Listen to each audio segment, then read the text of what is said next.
Let's open our Bibles to Matthew's Gospel, chapter 7.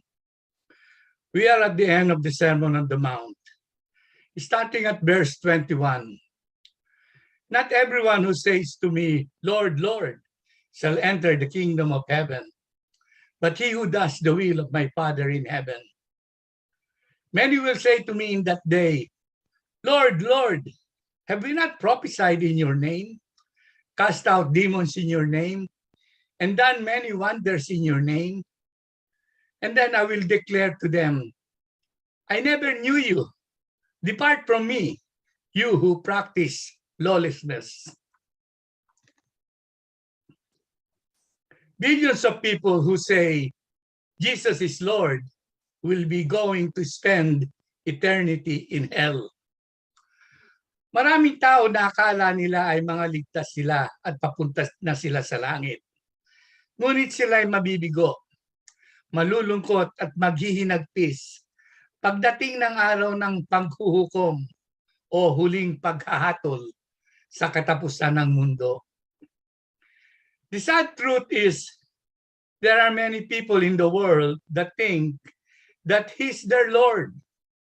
But there's going to be a day of rude awakening when they will find out that they have not really made Him Lord and Savior of their lives as they thought. They might call themselves Christians, and you might call them Christians, but it would be very foolish and very naive, and certainly unbiblical, as we saw from our study of the scriptures, to say that all so-called Christians will be in heaven. There are billions who call themselves Christians in the world, and most of them are not. Bilyon-bilyon ang mga taong nagsasabing sila ay mga Kristiyano, subalit sila ay mga huwad na Kristiyano. Napakalungkot pagdating ng araw ng panghuhukom sa katapusan ng mundo at doon lang natin malalaman na tayo pala ay mga huwad na Kristiyano. Napakalungkot kapag nakaharap na ako sa Panginoong Hesus at tatawagin ko siyang, Panginoon, Panginoon, kilala ko po kayo. Ako po si Tony. Kilala ninyo ako. Nagpipreach po ako sa mga simbahan ninyo at masipag mag-share ng gospel at marami ang mga natutulungan ko sa mundo. At sasabihin sa akin ng Panginoon, Tony? Sinong Tony? Sorry, hindi kita kilala. Lumayo ka. Wala kang lugar dito sa langit. Doon ka sa impyerno kasama ni Satanas at kanyang mga kampon. Kayong mga manggagawa ng kasamaan. I'm not going to bash any denominations or religious persuasions in Christendom or outside Christendom. Besides all that, the Bible predates all of these systems and organizations. Christianity began with the Lord Jesus Christ. Therefore, He was before the Roman Catholics, the Baptists, the Presbyterians, the Methodists, the Episcopalians, the Mormons, the Jehovah's Witnesses, the INC, and Protestants. He was before them all. So ignoring all present-day labels and tags that people might put on Christians, I want to ask the more important question. What does the Bible teach that real Christianity is? What does the Bible, especially the Lord Jesus Christ Himself, say that Christianity is not?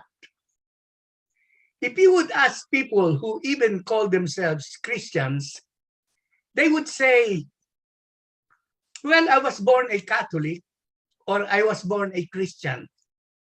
Just like you're born into another land, another nation, with another culture or religion, we are born in the Philippines, in a country that calls itself Christian. And whether your persuasion is Catholic or Protestant or whatever, you're born into a Christian country. And that is what makes you a Christian. That's what some people understand a Christian to be. Then there are others who say, well, you have to be baptized to be a Christian.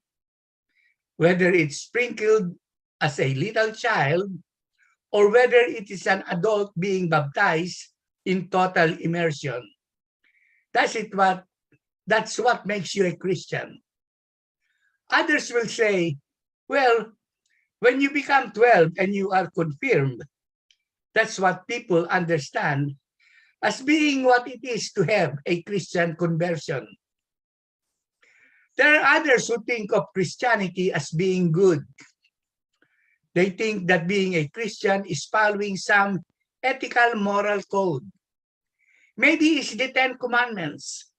Maybe it's even the Sermon on the Mount, Matthew 5, 6, and 7. Or the Golden Rule, do unto others as you would have them do unto you. People think that if you try that and you succeed, that God in some way will call you a Christian and let you into heaven when the final day comes. If you were to take a survey, perhaps of 10 people here in our area, you would probably get 10 or at least 5 different answers as to what a Christian is. How do you find the right answer? Well, we're going to look not only to the Bible, but to Jesus Christ himself. What does he say?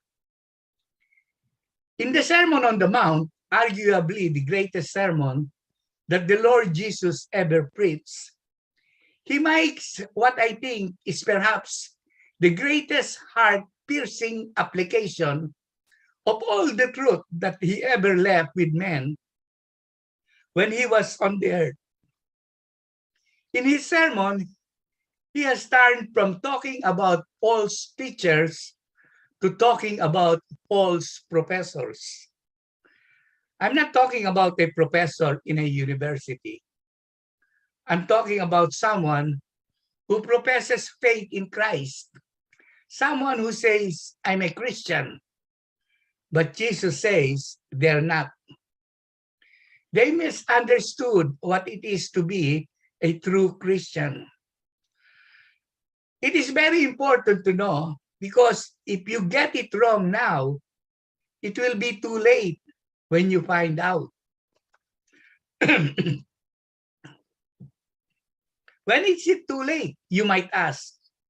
On that day, Jesus say in verse 22 of chapter 7 in the Gospel of Matthew, he says, many will say to me in that day, Lord, Lord, have we not prophesied in your name, cast out demons in your name, and done many wonders in your name?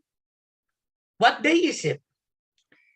The Bible tells us that there is a day coming that is called the day of judgment. Revelation chapter 20 outlines that day when all the dead, small and great, will rise from the grave and they will stand before God. And the Bible says that the books will be opened and you will be judged according to what you have done that has displeased God.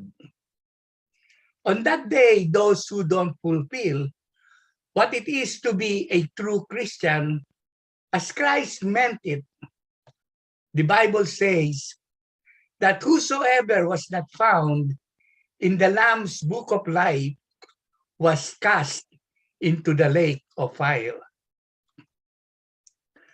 Pagdating ng Judgment Day, kung doon mo lang malalaman na huwad kang Kristiyano, huli na para itama mo.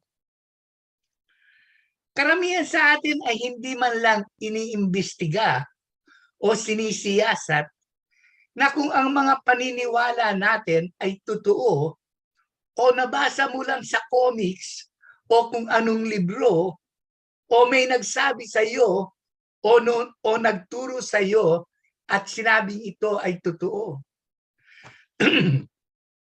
Hindi natin sinisiyasat kung totoo nga ito. Mga tamad tayo. Hindi natin pinahahalagahan ang mga bagay na may walang hanggang kahalagahan. Ginugugol natin ang ating panahon at lakas sa mga bagay na walang kabuluhan at walang hanggang kahihinatnan. What an awful day that will be. That day, Jesus says, when the secrets of all men's heart will be disclosed. In Luke chapter 12, verse 2, he said, "For there is nothing covered that will not be revealed, nor hidden that shall not be known."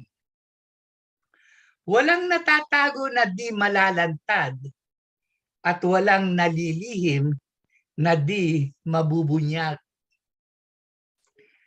Napakadelikado nito. Sana ay itanong ninyo sa inyong mga sarili kung kayo nga ay mga tunay na Kristiyano ngayon pa lang, para hindi kayo mabibigla pagdating ng katapusan ng mundo at doon lamang ninyo malalaman na kayo ay hindi mga tunay na Kristiyano. Well, the simple answer to that is examine yourselves now. Judge yourselves now so that you may not be judged. What am I talking about?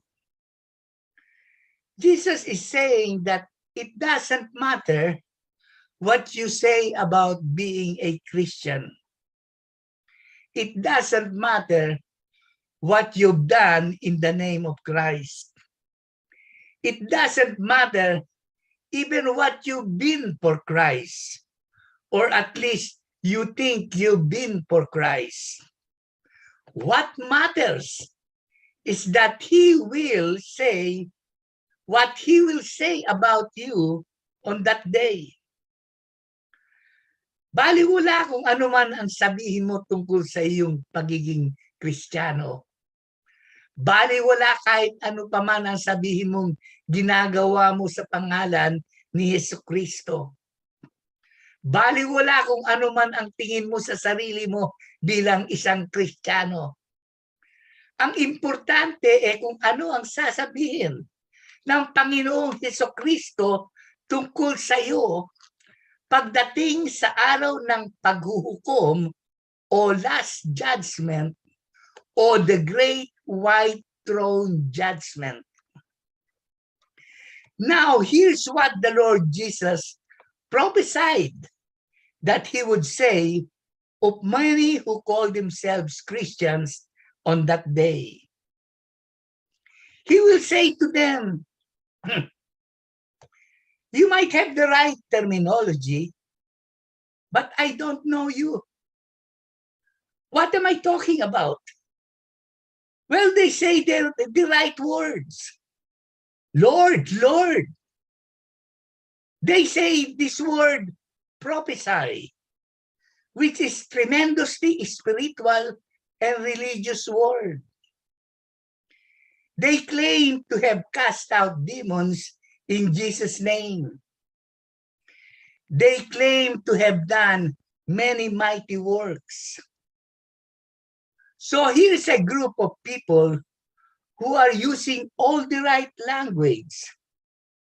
But Jesus was so familiar with people like that in His life, because there were those who tried to trip Him up on occasion, called the Pharisees and the scribes, the religious leaders of the day.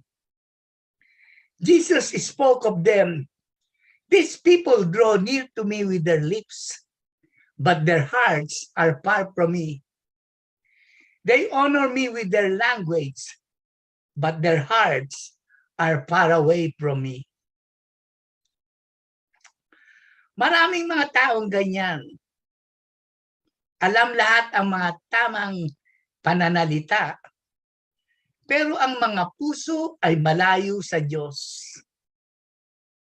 How many people are like that? Have a form of godliness, but deny the power thereof. They say their prayers. They know how to answer when minister asks them, do you have faith in God? Yes, I have faith. Are you saved? Yes, sir. Do you know you're going to heaven? Oh, of course.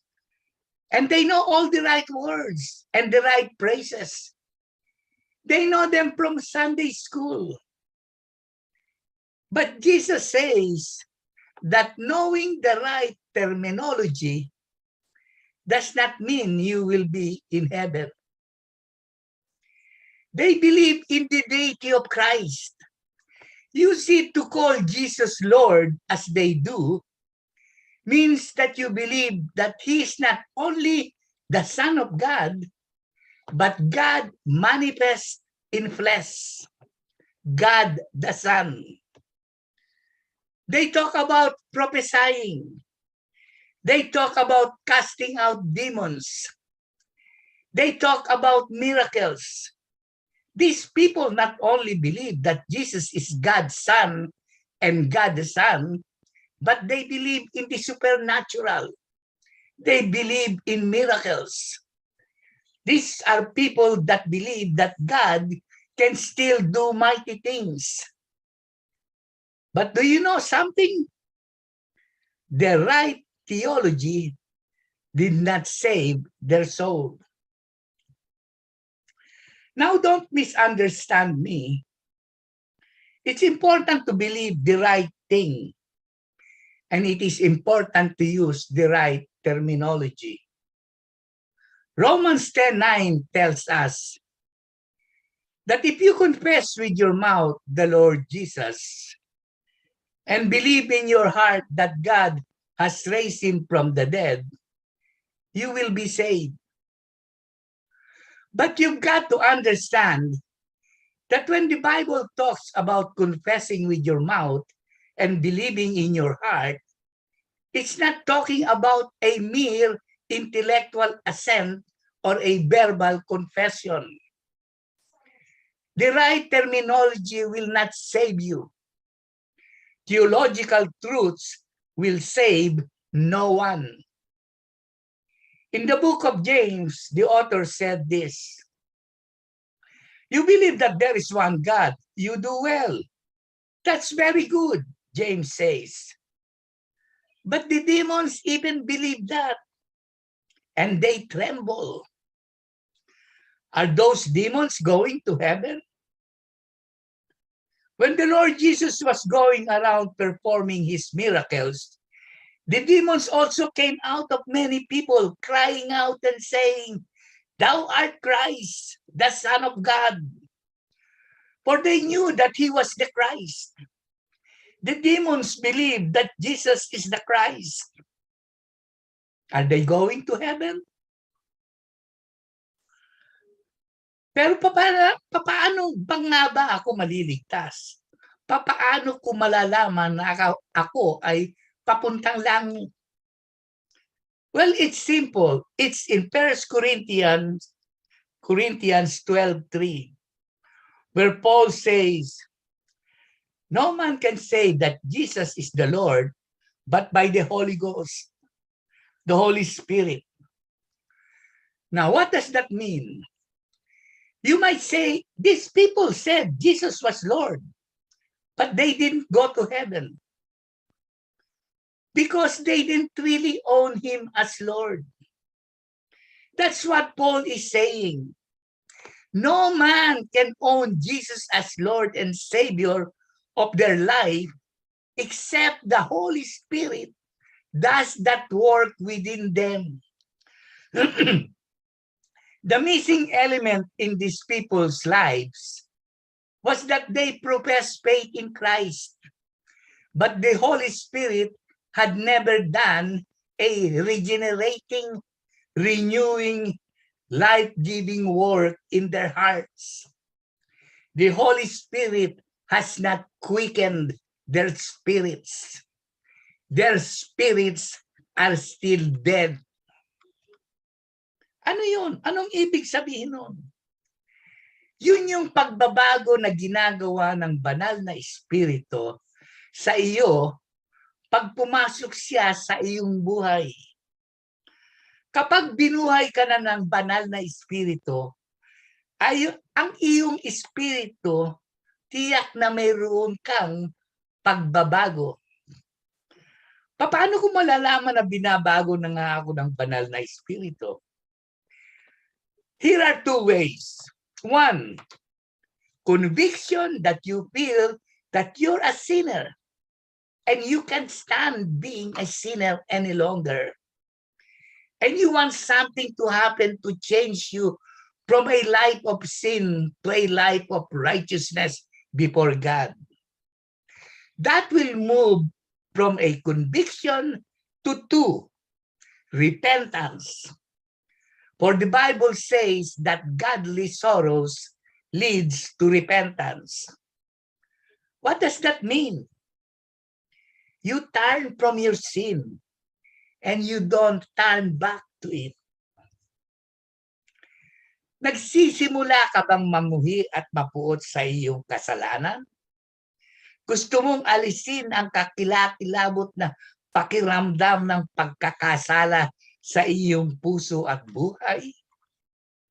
Yun ay isang magandang sinyales na ang Espiritu ng Diyos ay gumagawa sa iyo. At kung ikaw ay masunurin sa salita ng Diyos, ikaw ay maliligtas. Binabago ka na ng Espiritu Santo at ginagawa mo si Jesucristo na iyong Panginoon. You can have right terminology and not be saved. You can have right theology and not be saved. You can have a right amount of sincerity and not be saved. These people said, Lord, Lord. They said Lord twice. You might say, so what? Well, that repetition suggests to me that they really felt genuine about him as Lord. They thought their sincerity could be attested to by their preaching, by the delivering of demons from people, by the displaying of God's power in miracles. And the Lord didn't deny that they actually did these things and even did them in His own name. Ang tanong mo ngayon ay, paano ako magiging Kristiyano? You say, what makes me a Christian? Chapter 7, verse 21. He who does the will of my Father in heaven. Notice, Jesus didn't say, he that does the work of my Father which is in heaven. They were caught up in the works they did for God and the words they spoke for God. But they didn't realize that they weren't doing the will of God. What is the will of God? You say. It's not just calling yourself a Christian or using Christian words. It's not just as understanding or assenting to Christian theology. It's not just doing Christian works, even if it be supernatural works, if that were possible. On one occasion, some of these religious people came to the Lord Jesus in John 6:28 and said, what shall we do that we might work the works of God? In other words, you could put it, what is the will of my Father which is in heaven? Jesus answered and said unto them, this is the work of God, that you believe on him who he has sent, that you believe in him whom he has sent. Who did God send? God sent Jesus. What's the great work that God wants all of us to do?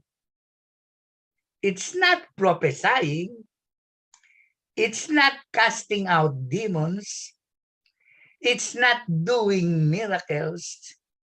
It's not doing anything in the name of Christ or for Christ. It is actually to trust Jesus and Jesus alone for your salvation. To believe on him.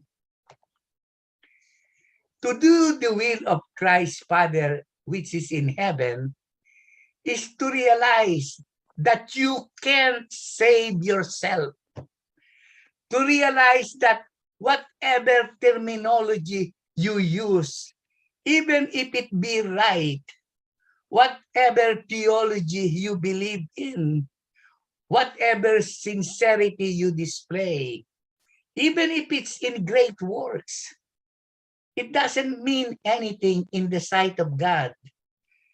Because a Bible Christian is one who, according to Jesus, comes as a little child with nothing, just looking for God's forgiveness and God's mercy. Ephesians 2:8 says, for by grace you have been saved through faith, and not of yourselves. It is the gift of God. It's a gift. It's not something you can earn. It's not something you can buy. It's not something you can work for or work up in your heart. It's something that you must receive by simple faith. So what is important is not what you profess about Christ here and now, but what he will testify of you on that day. If he says to you, I don't know you, on that day, you will be found to have broken the third commandment. Thou shalt not take the name of thy Lord God in vain.